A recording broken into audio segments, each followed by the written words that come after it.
زندگیم رو لب تیغه، نمیشه با تو بیام. زخم من خیلی عمیقه، نمیشه با تو بیام.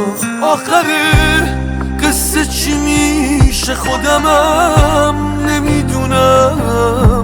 واسه این که با تو باشم میخوام و نمیتونم. خیلی حرفا رو نمیشه با ترانه ها بگیم. عمریه چشمامو بستم رو تموم زندگی. وقتی ترسی تو دلم نیست واسه چی سکوت کنم. من به قله نرسیدم که بخوام سقوط کنم. روبروم وایساده دنیا بالای شکست پشتم. یه روزی توی گذشتم همه احساسمو کشتم، همه احساسمو کشتم. میخوام حرفامو بدونی میکشه منو نگفتن.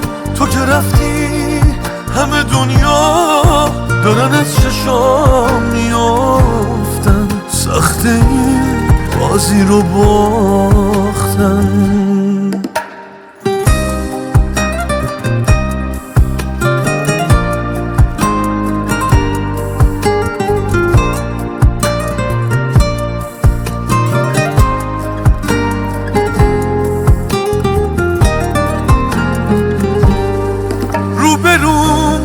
وایساده دنیا بالای شکست پشتم.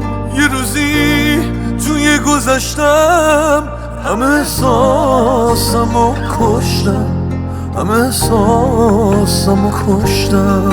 میخوام حرفامو بدونی میکشه منو نگفتن.